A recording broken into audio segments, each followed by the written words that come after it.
नमस्कार विद्यार्थियों। मैं आपका असिस्टेंट प्रोफेसर केमिस्ट्री सब्जेक्ट का आपके सामने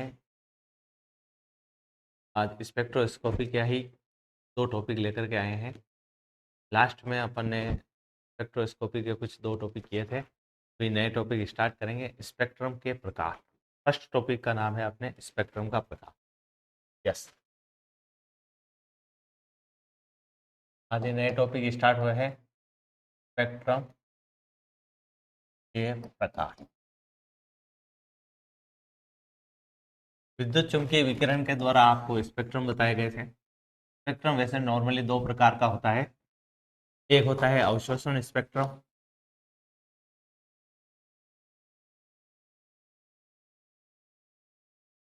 और दूसरा होता है उत्सर्जन स्पेक्ट्रम। अवशोषण स्पेक्ट्रम और उत्सर्जन स्पेक्ट्रम। उत्सर्जन स्पेक्ट्रम उत्सर्जन स्पेक्ट्रम पुनः तीन प्रकार का होता है। उत्सर्जन स्पेक्ट्रम पुनः तीन प्रकार का होता है। एक होता है सतत स्पेक्ट्रम, जिसे कंटिन्यू स्पेक्ट्रम कहा जाता है। दूसरा होता है बैंड स्पेक्ट्रम, बैंड स्पेक्ट्रम। और तीसरा होता है रेखीय स्पेक्ट्रम, यानी कि उसे लाइनियर स्पेक्ट्रम कहा जाता है। रेखीय स्पेक्ट्रम।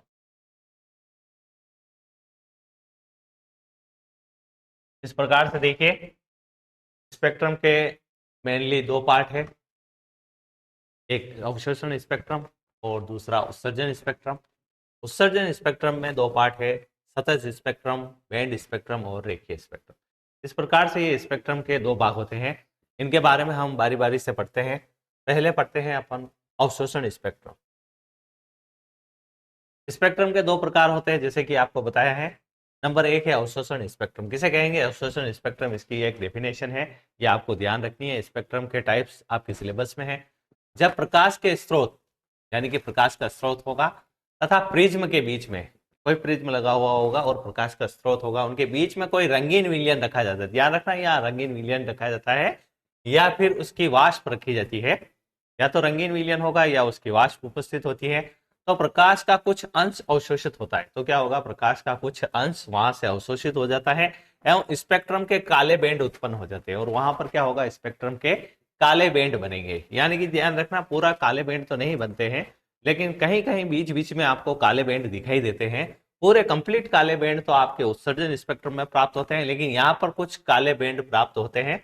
ऐसा काले बैंड के समरूप प्रकाश की तरंगदैर्घ्य पदार्थ द्वारा अवशोषित होने के कारण, ऐसा क्या होता है, काले बैंड के समरूप प्रकाश की तरंगदैर्घ्य पदार्थ द्वारा अवशोषित होने के कारण होता है। इस प्रकार से प्राप्त स्पेक्ट्रम को अवशोषण स्पेक्ट्रम कहा जाता है। पुनः एक बार और रिपीट कर लेते हैं। जब प्रकाश के स्रोत या प्रिज्म को किसी के बीच में कोई रंगीन विलयन रखा जाता है, तो क्या होता है, प्रकाश का कुछ अंश अवशोषित हो जाता है। ये ध्यान रखना, कुछ अंश प्रकाश का अवशोषित होगा और उसी दौरान क्या होगा, स्पेक्ट्रम के बीच में काले बैंड भी प्राप्त होंगे। एक बीच बीच में काले स्पॉट्स प्राप्त होते हैं, काले बैंड बनते रहते हैं। ऐसे काले बैंड के समरूप प्रकाश की तरंगदैर्घ्य, ध्यान रखना, ऐसे काले बैंड के समरूप प्रकाश की तरंगदैर्घ्य प्रकाश द्वारा अवशोषित होने के कारण होता है। ऐसा क्या होता है, प्रकाश द्वारा अवशोषित होने के कारण होता है। इस प्रकार से प्राप्त स्पेक्ट्रम क्या कहलाता है, अवशोषण स्पेक्ट्रम कहलाता है। इसे एक उदाहरण द्वारा समझा जा सकता है। जैसे देखिए, इसका एक एग्जांपल लिया जा सकता है। जैसे कॉपर सल्फेट का विलयन लिया आप लोगों ने। कॉपर सल्फेट का विलयन कैसे रंग का दिखाई देता है, नीले रंग का दिखाई देता है। कॉपर सल्फेट का विलयन नीले रंग का दिखाई देता है। यदि नीले रंग को आपने प्रिज्म के बीच में उसमें से प्रकाश गुजारा और उसकी विकिरण गुजार, और आपने देखा कि कॉपर सल्फेट का विलयन नीले रंग का दिखाई देता है। सफेद प्रकाश गुजारने पर इसमें से क्या करोगे आप, सफेद प्रकाश को गुजारोगे तो क्या होगा, जो नीला रंग है वो तो नीला रंग कुछ प्रकाश अवशोषित कर लेता है नीले रंग का, और बीच बीच में क्या होते हैं, काले बैंड के स्पॉट प्राप्त हो जाते हैं जहां पर अवशोषित प्रकाश की आपके बारे में देख। कॉपर सल्फेट का विलयन है, नीले रंग का अवशोषण कर लेता है, वहां पर कुछ स्पॉट्स बन जाते हैं। और फिर क्या होता है, कॉपर सल्फेट का विलयन नीले भाग को छोड़ करके संपूर्ण स्पेक्ट्रम में थोड़ा सा गायब दिखाई देता है। कहीं कहीं काले स्पेक्ट्रम के स्पॉट्स भी प्राप्त होते हैं। इसी प्रकार से क्या होता है, पोटेशियम डाइक्रोमेट। पोटेशियम डाइक्रोमेट भी क्या होता है, लाल रंग का होता है। इसको भी इसमें रख करके आप देख सकते हो, ये लाल रंग का दिखाई देगा। पोटेशियम डाइक्रोमेट में क्या होता है, स्पेक्ट्रम लाल भाग को छोड़ करके संपूर्ण स्पेक्ट्रम इसमें गायब हो जाता है। इस प्रकार से इसका काम होता है और इस प्रकार से इसका भाग अवशोषित होता है, बाकी प्रकाश अवशोषित होता है। अवशोषण स्पेक्ट्रम का मुख्य काम क्या होता है, यौगिक की पहचान तथा आणविक संरचना अध्ययन में किया जाता है। याद रखना, यौगिक की पहचान और आणविक संरचना अध्ययन में किया जाता है। यौगिक की पहचान,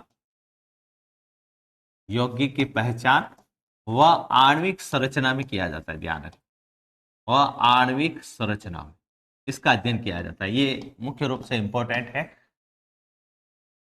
देखिए एक डायग्राम के थ्रू आपको बता देते हैं, इसके एक चित्र के थ्रू, कि अवशोषण स्पेक्ट्रम किस प्रकार का दिखाई देता है। और उत्सर्जन स्पेक्ट्रम तो वैसे उत्सर्जित होगा विकिरण, उस पर आधार पर उत्सर्जन स्पेक्ट्रम होगा। देखिए इसमें कुछ चित्र बता देता हूं आपको।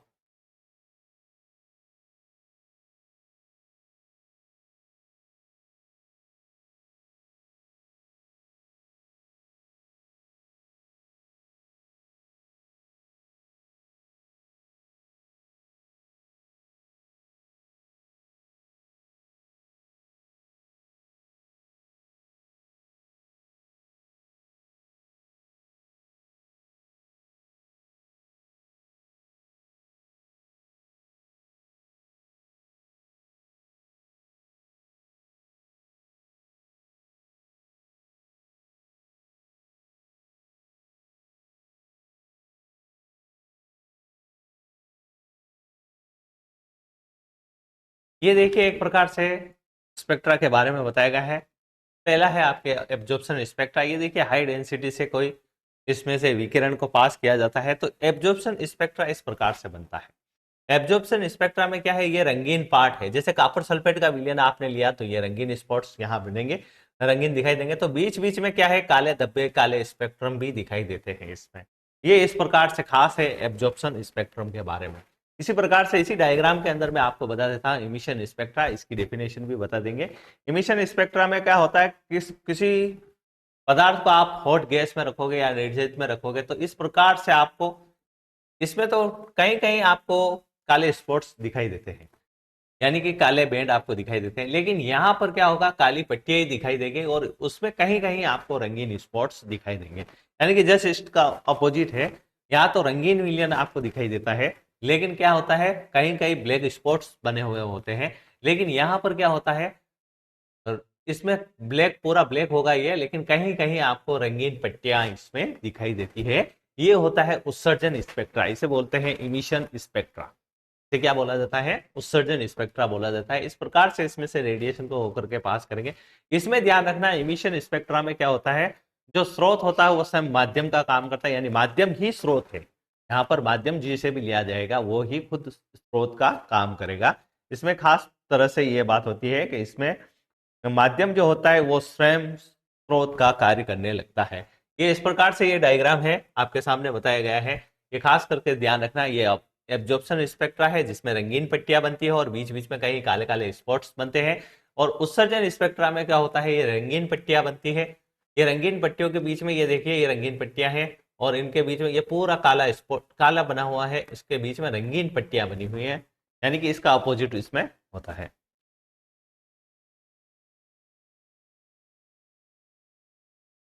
उत्सर्जन स्पेक्ट्रा की डेफिनेशन देख लेते हैं अपन। उत्सर्जन स्पेक्ट्रम किसे कहा जाएगा, जैसे कि आपने चित्र में देखा था, जब किसी ठोस को अधिक ताप पर गर्म करते हैं, किसी ठोस को क्या करेंगे, अधिक ताप पर गर्म करेंगे, तो इस प्रकार से ये हो जाएगा, अधिक ताप पर गर्म करते हैं। जब किसी ठोस को अधिक ताप पर गर्म करते हैं या किसी गैस में विद्युत विसर्जन किया जाता है, यानी कि किसी गैस में विद्युत का विसर्जन किया जाएगा, जैसे अभी देखा था आपने हॉट गैस के, तो प्रकाश उत्सर्जित होता है। तो उसमें से क्या होगा, प्रकाश उत्सर्जित होता है। इस उत्सर्जित प्रकाश का स्पेक्ट्रोमीटर द्वारा अध्ययन किया जाता है। इस जो स्पेक्ट्रम प्राप्त हुए उन्हें स्पेक्ट्रोमीटर द्वारा अध्ययन किया जाएगा और जो प्राप्त हुए स्पेक्ट्रम, जो स्पेक्ट्रम प्राप्त होंगे उन्हें क्या कहा जाएगा, उत्सर्जन स्पेक्ट्रम कहा जाता है। इसमें माध्यम, ध्यान रखना ये खास चीज है, इसमें माध्यम स्वयं स्रोत का कार्य करता है, उसमें इस प्रकार से नहीं होता है। माध्यम स्वयं स्रोत का कार्य नहीं करता, इसमें माध्यम स्वयं स्रोत का कार्य करता है। इस प्रकार से ये अवशोषण स्पेक्ट्रम और उत्सर्जन स्पेक्ट्रम के बारे में डेफिनेशन थी, इसके बारे में ध्यान रखना ये इंपॉर्टेंट है। अब क्या होता है, उत्सर्जन स्पेक्ट्रम जो है पुनः 3 प्रकार का होता है, ध्यान रखिए। उत्सर्जन स्पेक्ट्रम के 3 प्रकार होते हैं। उत्सर्जन स्पेक्ट्रम इसके 3 प्रकार होते हैं। अभी बताया था आपको कितने प्रकार से, किस प्रकार से है, अवशोषण स्पेक्ट्रम, उत्सर्जन स्पेक्ट्रम, और उत्सर्जन स्पेक्ट्रम में 3 प्रकार थे। नंबर 1 रेखीय स्पेक्ट्रम, सतत स्पेक्ट्रम, दूसरा और तीसरा बैंड स्पेक्ट्रम। इस प्रकार से नंबर 1 चलते हैं अपन सतत स्पेक्ट्रम। देखिए कंटिन्यू स्पेक्ट्रम क्या होता है, कंटिन्यू स्पेक्ट्रम इनके बारे में थोड़ी थोड़ी स्टडी है, जरूर आपको ध्यान रखना है। ये सतत स्पेक्ट्रम क्या होता है, कैसा दिखाई देता है सतत स्पेक्ट्रम। देखिए आपने रेनबो देखा होगा, यानी कि इंद्रधनुष देखा होगा। इंद्रधनुष में कलर होते हैं 7। जो रेनबो होता है उसमें 7 कलर होते हैं, 7 कलर आपको दिखाई देते हैं। ये 7 कलर किस प्रकार से होते हैं वो आप अच्छी तरीके से जानते हो। इन्हें वीप ग्योर से लिखा जाता है। किससे लिखा जाता है, वीप ग्योर से लिखा जाता है। यानी कि violet, indigo, blue, green, yellow और ऑरेंज, ऑरेंज, रेड, इस प्रकार से ये कलर होते हैं। ये इस तरीके से कलर हैं। अब क्या होता है, सतत स्पेक्ट्रम इन्हीं को कहा जाता है। ये 7 रंग के जो स्पेक्ट्रा प्राप्त होते हैं इन्हें सतत स्पेक्ट्रम कहा जाता है। इसमें क्या होगा, वॉयलेट कलर जो शुरू होगा, यानी कि जो रंग शुरू होता है, जो कलर शुरू होता है, यानी कि रंग शुरू होगा, ये रंग शुरू हुआ और इंडिगो में जाकर के मिला, यानी कि यहां समाप्त हुआ।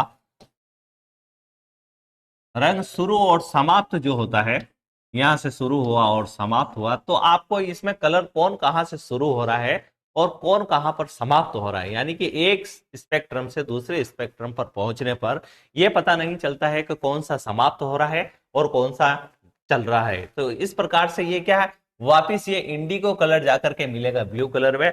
आपने इंद्रधनुष देखा होगा कि कहीं कौन सा कलर शुरू हो जाता है और कहीं कौन सा कलर शुरू हो जाता है।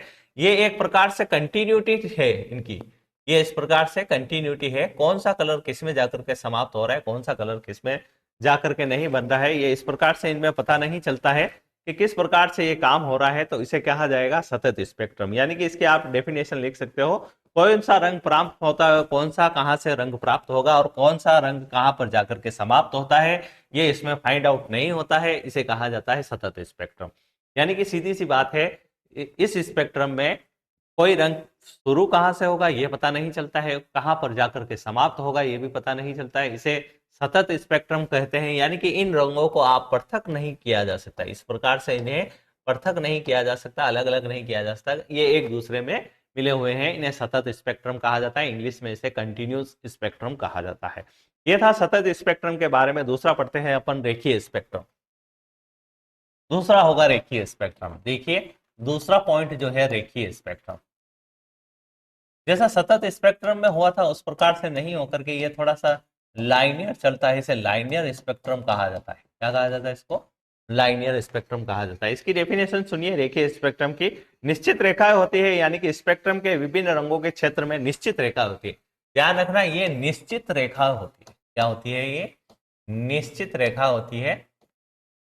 और ये विभिन्न स्पेक्ट्रम में जाकर के क्या होती है, अलग अलग भाग में बढ़ जाती है। विभिन्न स्पेक्ट्रम में जाकर के निश्चित रेखाएं प्राप्त होती है। विभिन्न स्पेक्ट्रम से, विभिन्न स्पेक्ट्रम में जाकर के, विभिन्न स्पेक्ट्रम में जाकर के निश्चित रेखाएं प्राप्त होती है, जाकर के निश्चित रेखाएं प्राप्त होती है। उस प्रकार से जैसे उसमें सतत स्पेक्ट्रम में आपने देखा ऐसा नहीं बन रहा था, इसमें एक निश्चित रेखाएं प्राप्त होती है। खास करके ये ध्यान रखना है आपको। इसे कहा जाता है रेखीय स्पेक्ट्रम। यानी कि विभिन्न स्पेक्ट्रम के क्या होते हैं, इसमें निश्चित रेखाएं प्राप्त होती है विभिन्न रंगों के। ये विभिन्न रंगों के प्राप्त होंगे, ध्यान रखना, विभिन्न रंगों के प्राप्त होंगे निश्चित स्पेक्ट्रम। तीसरा होता है बैंड स्पेक्ट्रम। थर्ड होता है बैंड स्पेक्ट्रम।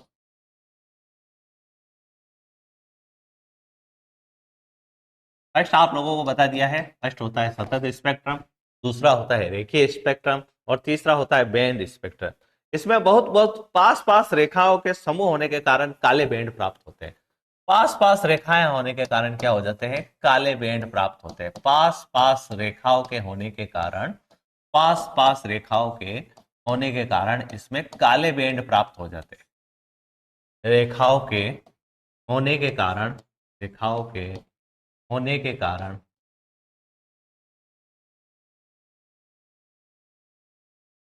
काले बैंड प्राप्त, इसमें काले बैंड प्राप्त हो जाते हैं, पास पास रेखाएं होंगी जिसके कारण क्या हो जाते हैं, काले बैंड प्राप्त होते हैं। ये बैंड स्पेक्ट्रम कहलाता है, काले बैंड प्राप्त होते हैं।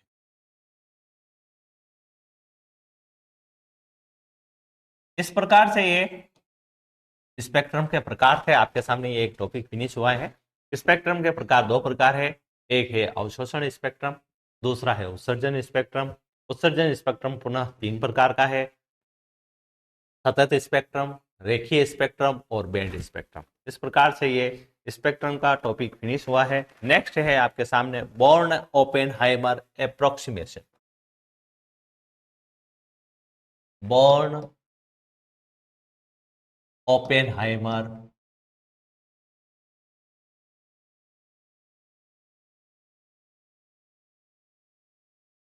अप्रोक्सीमेशन, यानी कि इसे हिंदी में बोलते हैं सन्निकटन, यानी कि निकट, निकट मान इसने लिया है।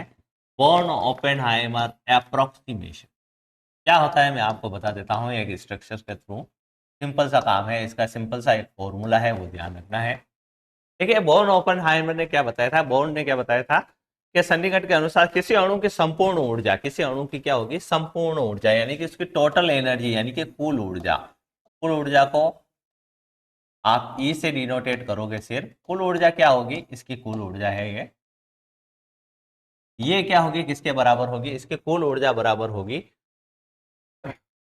स्थानांतरित ऊर्जा, घूर्णन ऊर्जा और कंपन ऊर्जा के बराबर। यानी कि स्थानांतरित ऊर्जा, घूर्णन ऊर्जा, कंपन ऊर्जा और इलेक्ट्रॉनिक ऊर्जा, चार ऊर्जा लेनी है।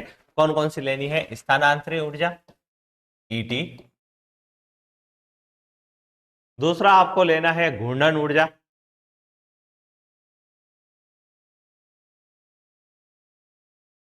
ई आर, तीसरा आपको लेना है कंपन ऊर्जा, कंपन को बोलेंगे वाइब्रेशनल, और चौथा आपको लेना है इलेक्ट्रॉनिक ऊर्जा। इस प्रकार से, यानी कि बॉर्न ओपेनहाइमर ने क्या बताया था, सीधा सा कंसेप्ट है ये, इसका फॉर्मूला है, ध्यान रखना है आपको। यानी कि ट्रांसलेशन एनर्जी, यानी स्थानांतरित ऊर्जा, स्थानांतरित ऊर्जा को किस प्रकार से बताएंगे, स्थानांतरित ऊर्जा, स्थानांतरित ऊर्जा को ई से डिनोटेट करेंगे। दूसरा है आपके पास ई आर, यानी कि रोटेशनल एनर्जी, यानी कि घूर्णन ऊर्जा, घूर्णन ऊर्जा, घूर्णन ऊर्जा को ई आर से डिनोटेट करेंगे। तीसरा है आपके पास वाइब्रेशनल, यानी कि कंपन ऊर्जा,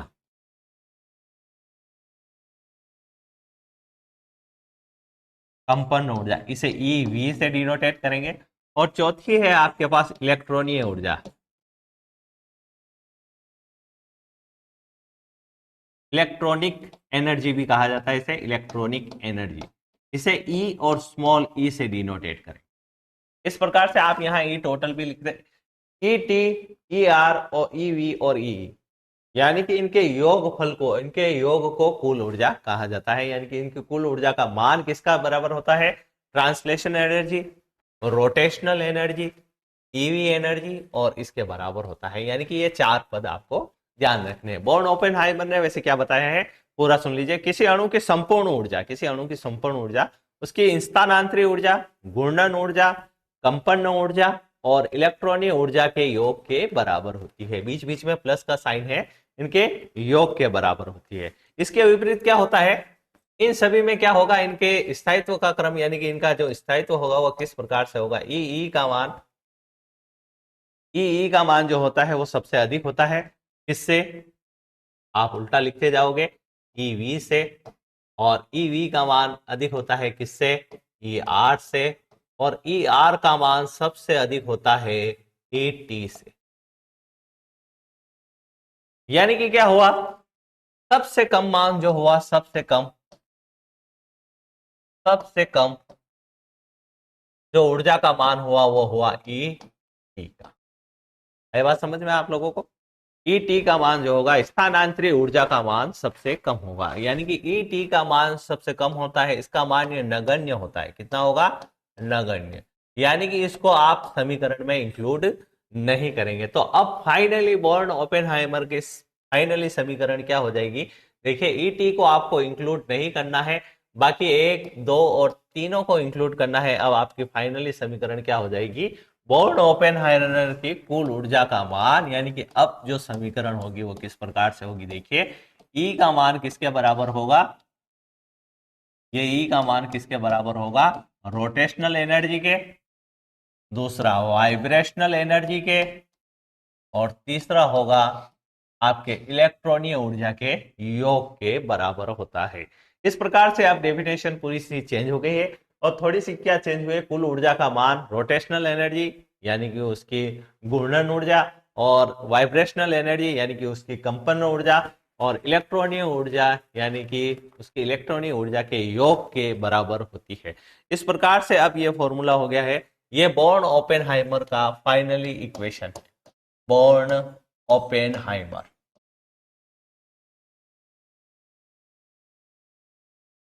एप्रोक्सीमेशन, एप्रोक्सीमेशन कहा जाता है इंग्लिश में, और हिंदी में कहा जाता है इसे सन्निकटन। बॉर्न ओपेनहाइमर का सन्निकटन का मान है। इस प्रकार से ये टॉपिक बॉर्न ओपेनहाइमर एप्रोक्सीमेशन यहाँ समाप्त हुआ। तो नेक्स्ट वीडियो में प्रिय विद्यार्थियों आपको डिग्री ऑफ फ्रीडम पढ़ाया जाएगा, इसी से रिलेटेड है, और इनके बारे में स्टडी कराई जाएगी, यानी कि ईआर क्या होता है, ईवी क्या होता है, और ईई क्या होता है। इनकी नेविगेशन बताई जाएगी, इनका नॉर्मली क्या काम होता है वो बताया जाएगा। इन्हीं से रिलेटेड आगे वाला टॉपिक होगा डिग्री ऑफ फ्रीडम। धन्यवाद।